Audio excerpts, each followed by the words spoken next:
The kingdom of Eldoria stands as a beacon of prosperity, ruled by the wise and just King Aldric. Under his leadership, trade flourishes, the people live in harmony, and the royal court is known for its grandeur. However, beneath this peaceful exterior, a dangerous secret lies hidden, one that could shake the very foundation of the kingdom. Many years ago, a tragic event altered the course of Eldoria's history. The true heir to the throne, Princess Seraphina, was born under mysterious circumstances. Her mother, Queen Evelyn, passed away shortly after childbirth, leaving the infant princess vulnerable to the political machinations of the court. With the kingdom in mourning, King Aldric remarried, seeking stability for both his people and his daughter. His new wife, Queen Morgana, was beautiful and charming, but beneath her gracious exterior lurked an insatiable hunger for power. As Seraphina grew, it became evident that she was not like other noble children. She possessed an innate intelligence, a fierce spirit, and an uncanny resemblance to her late mother, whom the people adored. Her presence alone was a reminder of the true bloodline, one that Morgana saw as an obstacle to her ambitions. Fearful that Seraphina might one day claim her rightful place as queen, Morgana devised a plan to erase her from history. Rumors began to spread throughout the kingdom, whispers of the young princess being cursed or unfit to rule. One fateful night, Seraphina was taken from the castle under the cover of darkness. It was declared that she had succumbed to a mysterious illness, and a public mourning was held. In truth, Morgana had arranged for the child to be sent away, hidden in a far-off land where no one would recognize her royal lineage. With Seraphina gone, Morgana positioned herself as the most influential figure in Eldoria, ensuring that her own lineage would ascend to the throne. Years passed, and the kingdom moved forward, unaware that their rightful princess was still alive. Meanwhile, a neighboring kingdom, Valderon, sought an alliance through marriage to strengthen ties with Eldoria. Prince Lucian, a renowned warrior and diplomat, arrived at the royal court, his heart set on forging an agreement with King Aldric. His presence was met with great anticipation, as the union between Eldoria and Valderon promised prosperity and security. However, Lucian's arrival would set in motion a chain of events that Morgana never anticipated. As he delved into the history of the royal family, he began to uncover inconsistencies in the tale of the lost princess. He heard conflicting accounts from elders and stumbled upon old records that hinted at a greater deception. The more he searched, the clearer it became that something had been hidden from the kingdom. Unbeknownst to Morgana, her carefully woven web of lies was beginning to unravel. The prince's curiosity, paired with the remnants of an old prophecy about the return of the rightful heir, threatened to expose the truth. While Morgana schemed to maintain her hold over the throne, destiny had already begun to set its course. The betrayal that had once buried Seraphina's legacy would now serve as the very force that brought her back into the light. Queen Morgana had spent years securing her place as the most powerful woman in Eldoria. With Seraphina gone, she ruled beside King Aldric, controlling court affairs with a calculating hand. Yet, despite her years of deception, a growing unease took root within her. Whispers from the edges of the kingdom hinted at an unsettling truth. The lost princess might still be alive. Morgana could not allow such rumors to spread. If Seraphina returned, everything she had built would crumble. Her own son, whom she had groomed to inherit the throne, would be cast aside. The people, who still spoke fondly of the late Queen Evelyn, would rally behind Seraphina in an instant. Fear turned to paranoia, and paranoia gave birth to a new plan, one that would ensure Seraphina never threatened her rule again. First, Morgana manipulated the royal court, planting subtle doubts in the minds of nobles. She spoke of old prophecies that foretold chaos if a forgotten heir returned. She claimed that dark magic surrounded Seraphina's birth, hinting that her exile had been a necessary act to protect the kingdom. The nobility, conditioned over the years to trust Morgana's wisdom, nodded in agreement. If Seraphina had somehow survived, she would surely bring misfortune.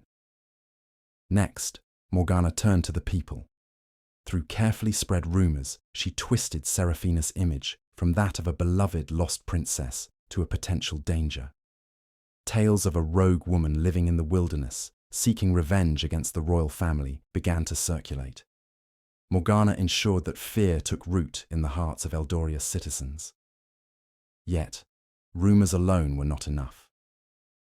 The only way to secure her rule was to remove Seraphina completely. This time, there would be no exile, no distant hiding place, only a permanent end. Morgana summoned her most trusted spies and mercenaries, ruthless men who owed their loyalty not to the crown, but to the gold she placed in their hands. Their task was simple: find Seraphina and ensure she never returned. She ordered them to seek out the forgotten paths, the abandoned villages, and the darkest corners of the land. If the princess had indeed survived, they would uncover her whereabouts and dispose of her quietly. However, Morgana was not a woman who relied solely on force. She knew that to truly rid herself of Seraphina, she had to remove any possible allies the girl might have. She manipulated King Aldric, feeding him stories of spies lurking in the shadows, of unseen threats growing beyond the kingdom's borders. She convinced him to tighten his hold on the land, unknowingly making it harder for Seraphina to ever return. As her spies ventured out, Morgana felt a sense of triumph. She had woven her web so intricately that no one dared question her.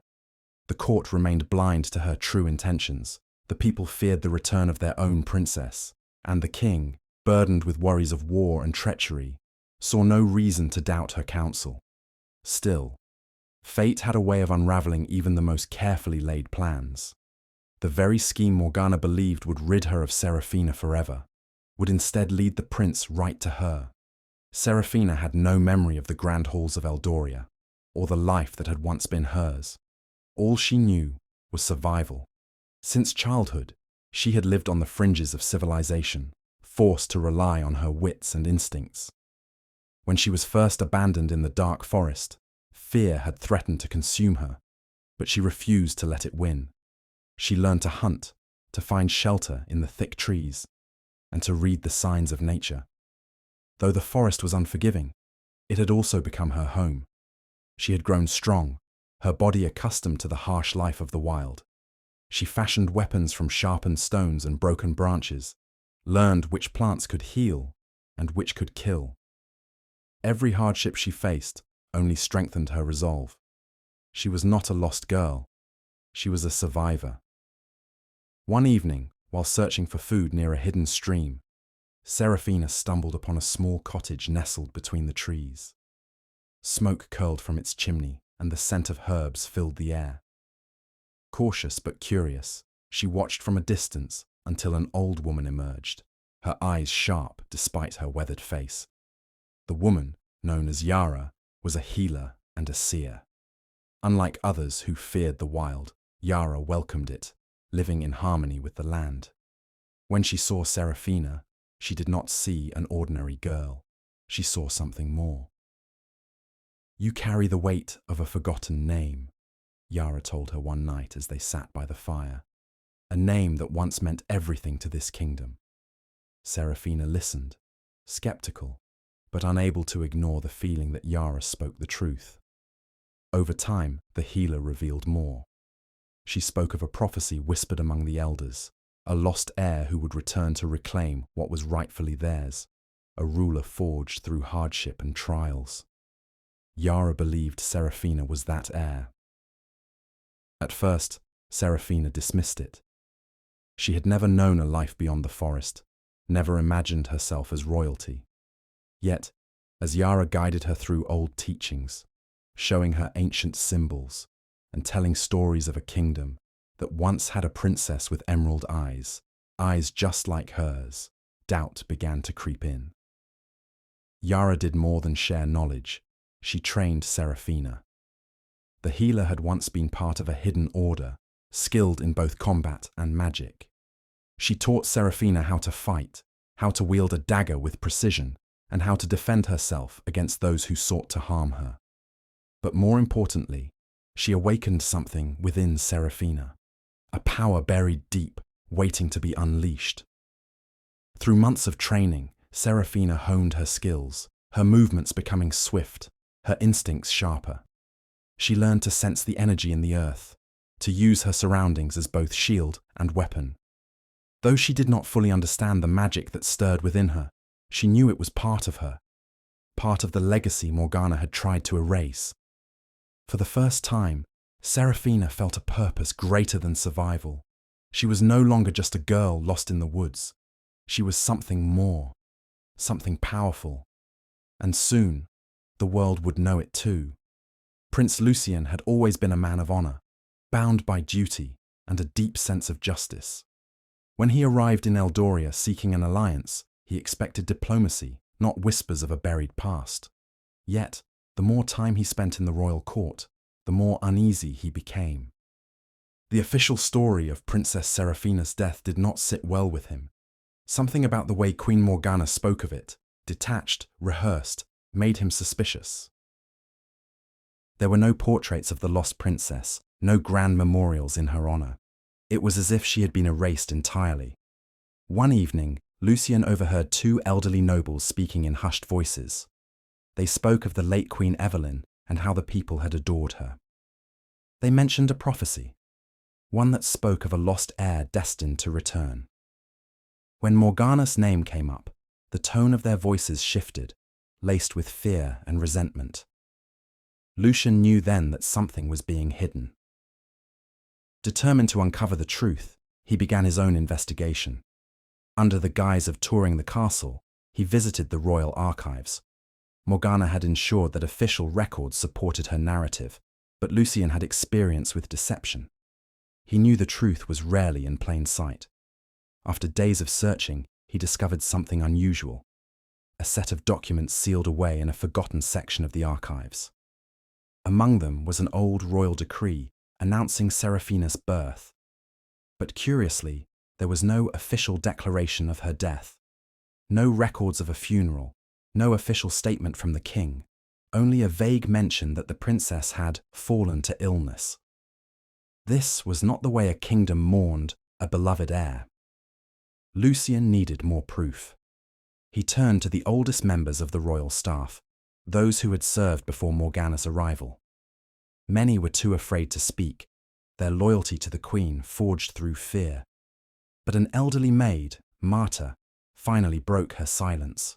With trembling hands, she recounted the night Seraphina disappeared, how she had seen the child taken away, not by sickness, but by force. Morgana didn't just want her gone, Marta whispered. She wanted her forgotten. The weight of those words fueled Lucian's resolve.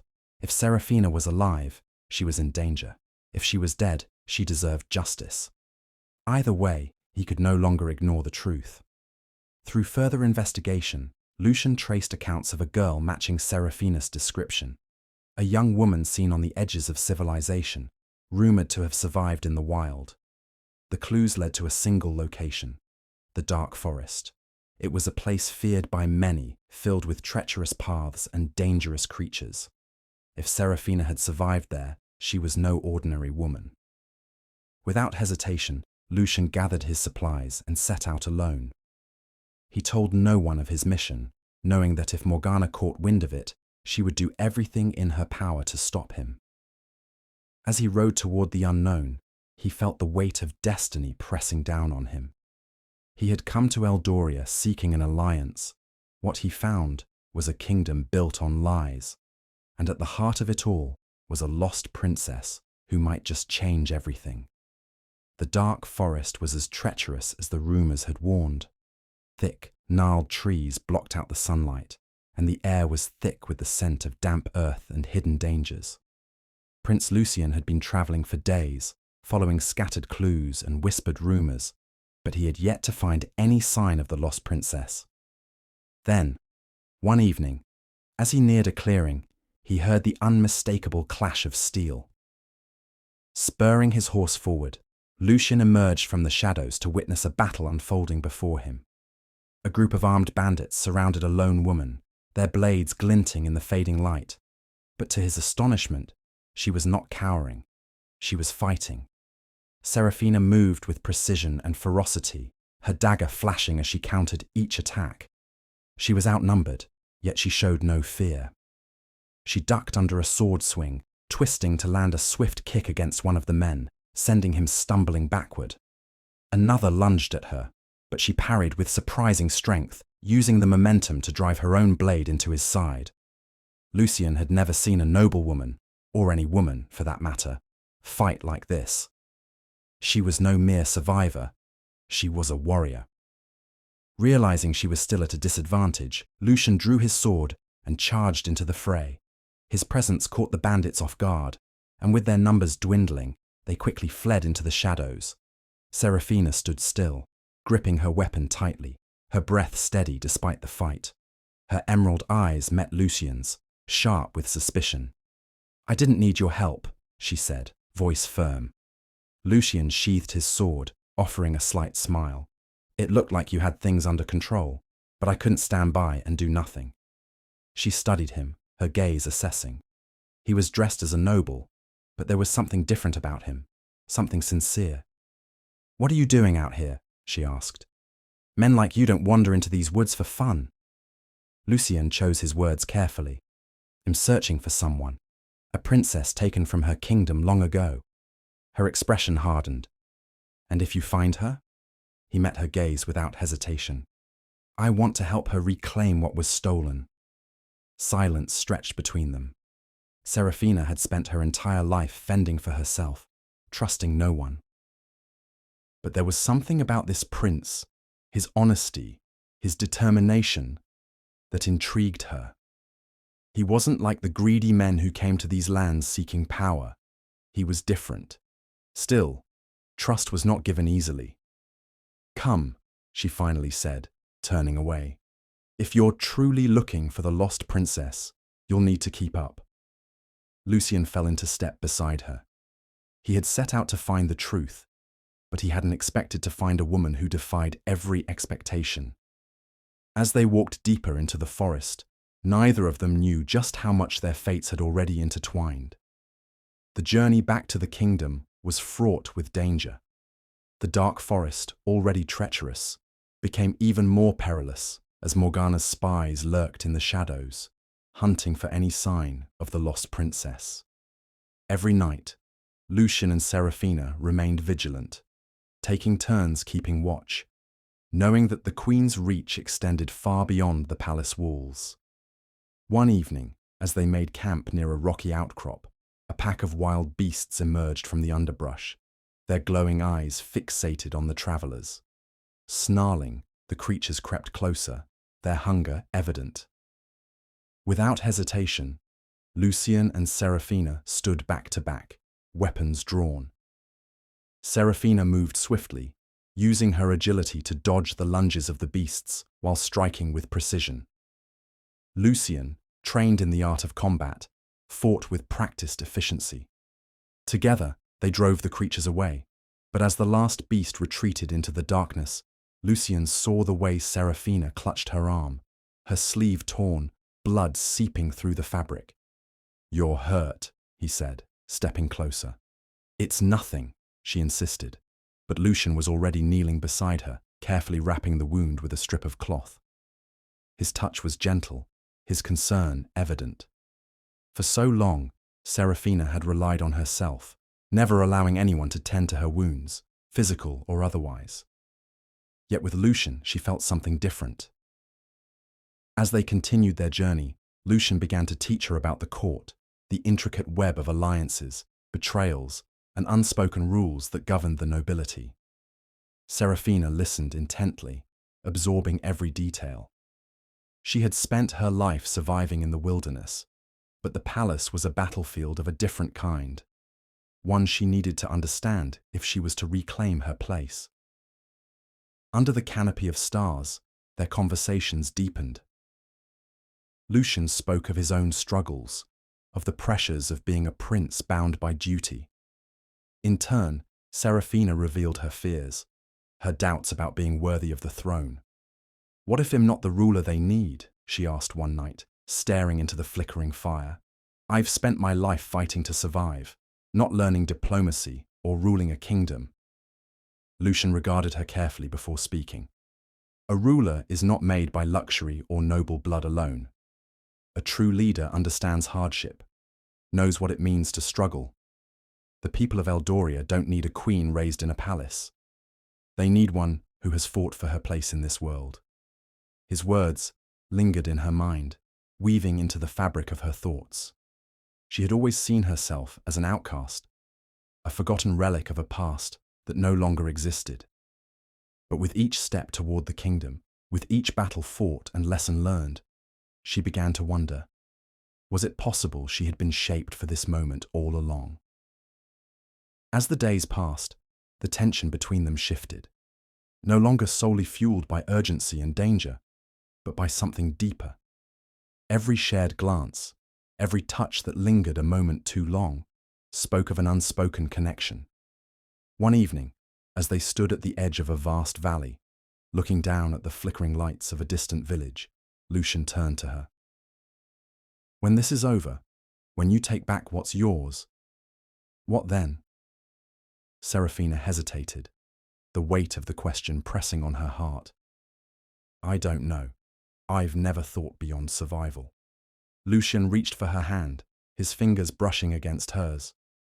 "Then perhaps it's time to start." She looked up at him, searching his face, seeing not just the Prince of Valderon, but the man who had fought beside her, believed in her when no one else had. The walls she had built so carefully around her heart wavered. Their journey was far from over. Danger still lurked ahead.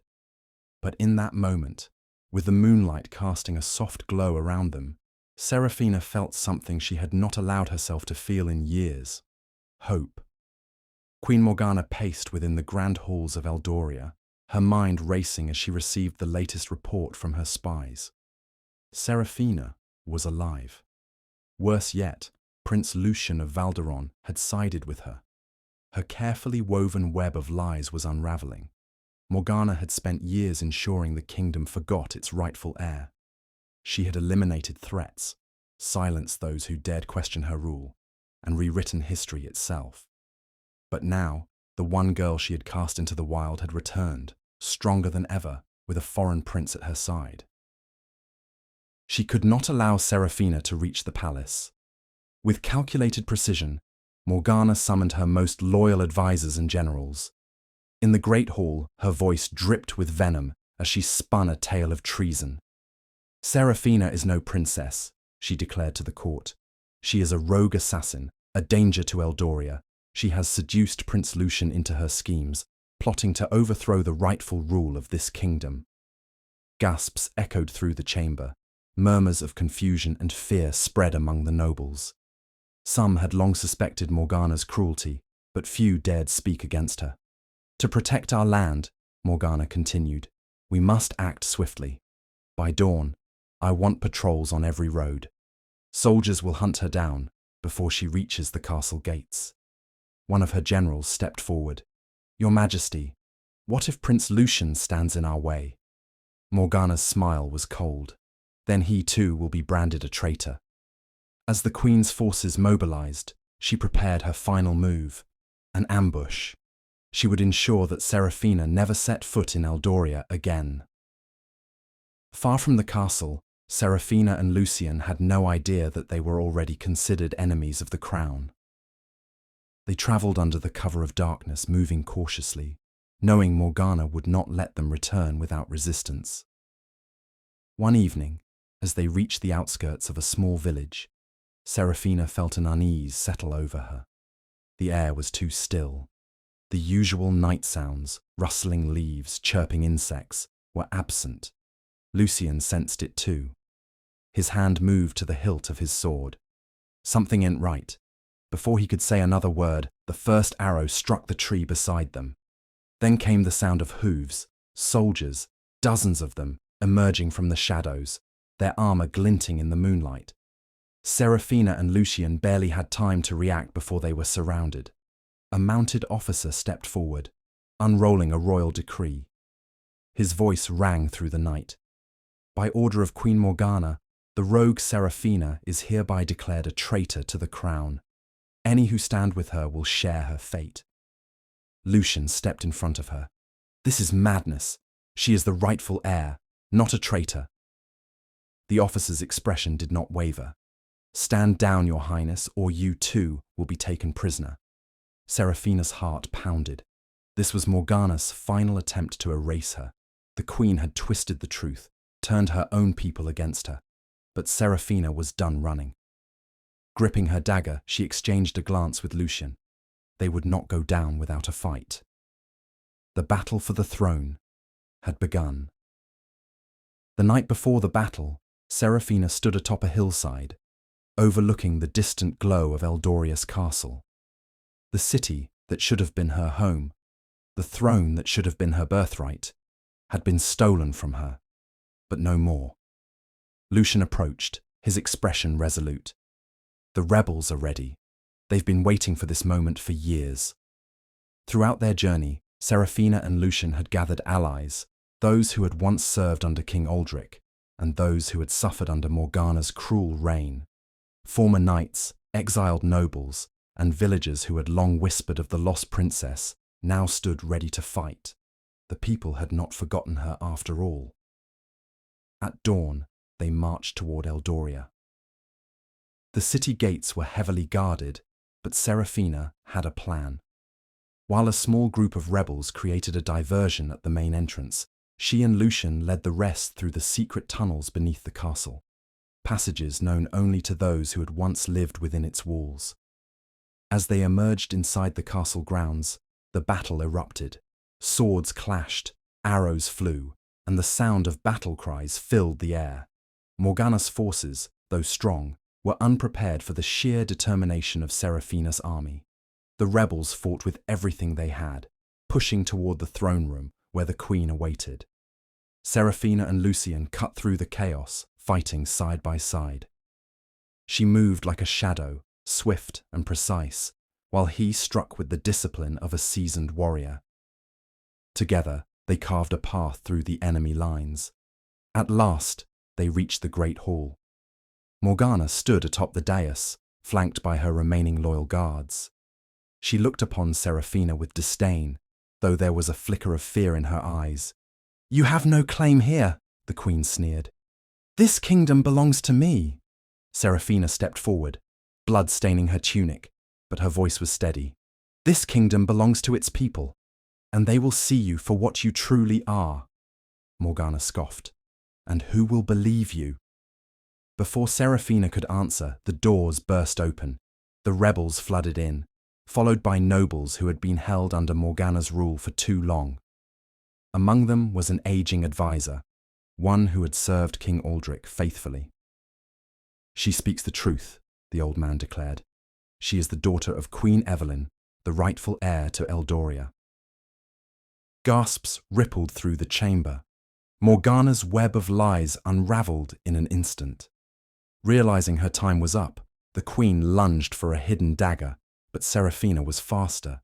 With a swift motion, she disarmed Morgana and forced her to her knees. "The people will decide your fate," Seraphina said, "just as they will decide mine." Outside, the battle had ended. Morgana's forces surrendered as news of her treachery spread.